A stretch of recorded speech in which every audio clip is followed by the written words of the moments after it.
रावण ने बताए थे औरतें के 8 अवगुण, जानिए कौन से हैं।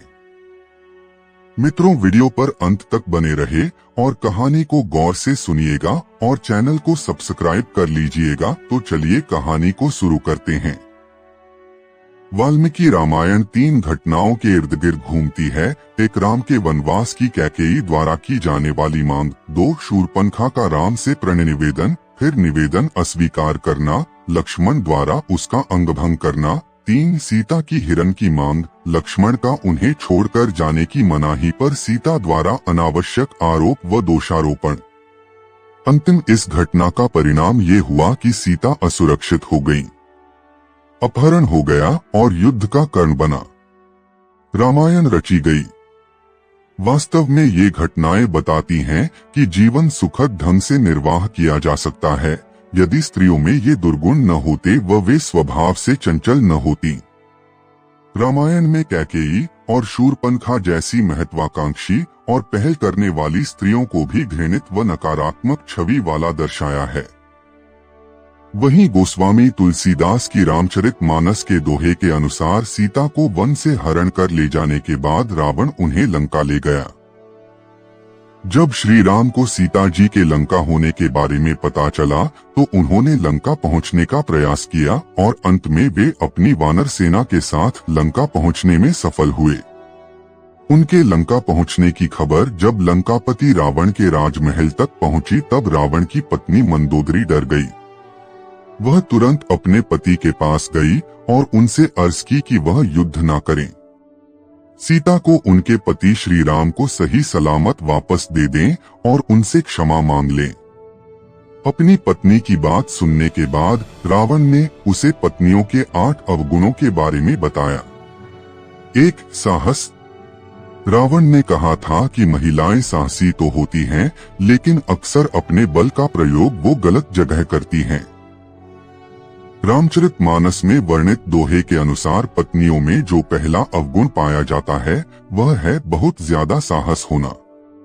साहस होना अच्छी बात है, लेकिन रावण के अनुसार स्त्रियां अपने साहस का अमूमन गलत जगह इस्तेमाल कर लेती हैं। जैसे ही उन्हें अपने से या जैसी वे परिस्थिति की अपेक्षा करती हैं, उससे प्रतिकूल कुछ दिखाई दे तो वे उसे बदलने के लिए साहस के साथ आगे बढ़ती हैं। वे ये नहीं समझ पाती कि उनके द्वारा दिखाया गया साहस सही है या नहीं। 2, झूठ। स्त्रियां अक्सर झूठ बोलती हैं क्योंकि वो कोमल हृदय वाली होती हैं, जो कि अक्सर अपनों की बातें छुपाने के लिए झूठ बोल देती हैं और बुराई का कारण बनती हैं। रावण के अनुसार पत्नियों में जो दूसरा अवगुण देखने को मिलता है वह है उनकी निरंतर झूठ बोलने की आदत।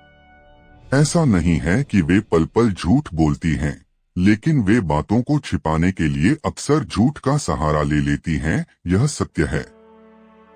पूर्ण रामायण काल में मंदोदरी ने भी रावण से कई झूठ बोले।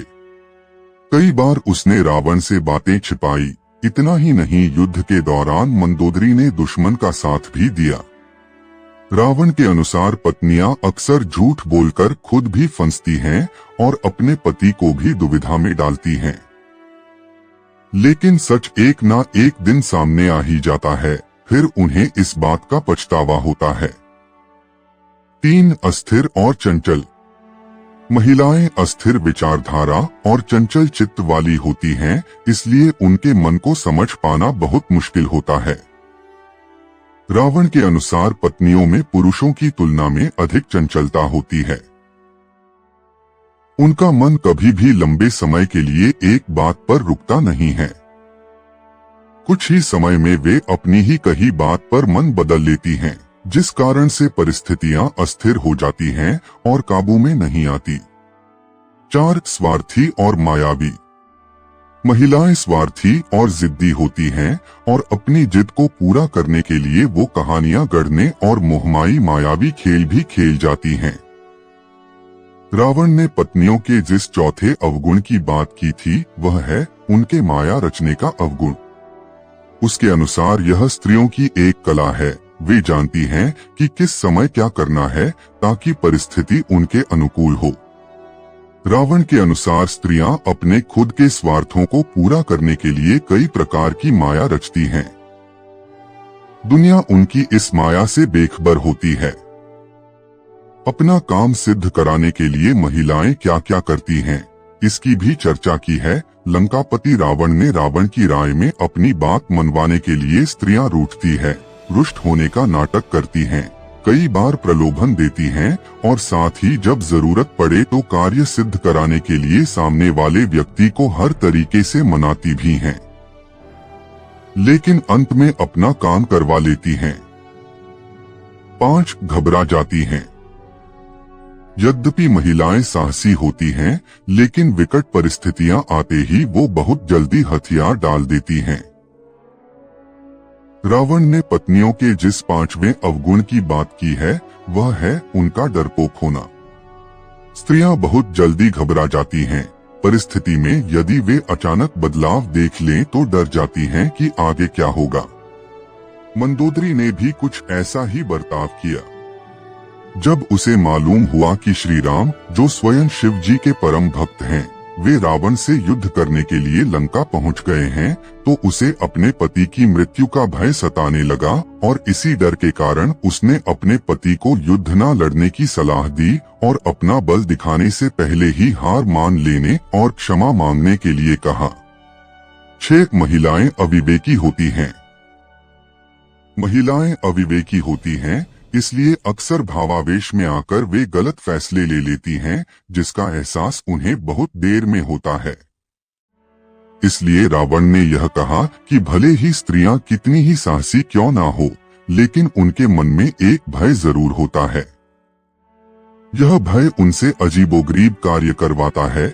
इस भय के कारण उनकी बुद्धि भ्रष्ट हो जाती है, अविवेक। जी हाँ, रावण के अनुसार स्त्रियों का 6ठा अवगुण है उनका अविवेक। स्त्रियां भले ही तेज दिमाग वाली हो, बुद्धिमान भी हो सकती हैं, लेकिन उनमें कई बार अविवेक जैसा अवगुण देखा गया है, जिसके कारण वे बिना सोचे समझे निर्णय ले लेती हैं और बड़ी समस्या में पड़ जाती हैं। 7 दया नहीं दिखाती। वैसे तो महिलाएं कोमल हृदय वाली होती हैं, लेकिन अगर कोई एक बार उनकी नजर से उतर जाए तो वो उसे आसानी से माफ नहीं करती हैं। रावण के अनुसार स्त्रियों का 7वां अवगुण है निर्दयता। स्त्रियां दया जरूर करती हैं, लेकिन जिस बात पर उन्हें दया न आए वे कभी उस पर भविष्य में भी दया नहीं दिखाती। यह उनका हठ ही समझ लीजिए। 8 अपवित्र। रावण के मुताबिक महिलाएं भले ही कपड़ों से गहनों से खुद को सजाएं, लेकिन दिल से वो पवित्र नहीं होती हैं। वो साफ सफाई का ध्यान नहीं रखती। इस कारण रावण ने महिलाओं को अपवित्र कहा था। अपवित्रता। माफ कीजिएगा, आपको इस बात पर सच में बुरा लग रहा होगा, लेकिन रावण के अनुसार महिलाएं अपवित्र होती हैं। उनमें मन की साफ सफाई का अभाव होता है। परंतु ये सब उन दिनों की परिस्थितियों व सामाजिक संरचनाओं के आधार पर रचा गया था। परंतु अब मान्यताएं बदल चुकी हैं। समाज बदल चुका है। अब समय है स्पष्ट रूप से नए समाज और मान्यताओं को समय के द्वारा महिलाओं की संपूर्ण एक तस्वीर बदलने के लिए नए औजारों के निर्माण का। वर्तमान में इस बदलाव की सख्त आवश्यकता है।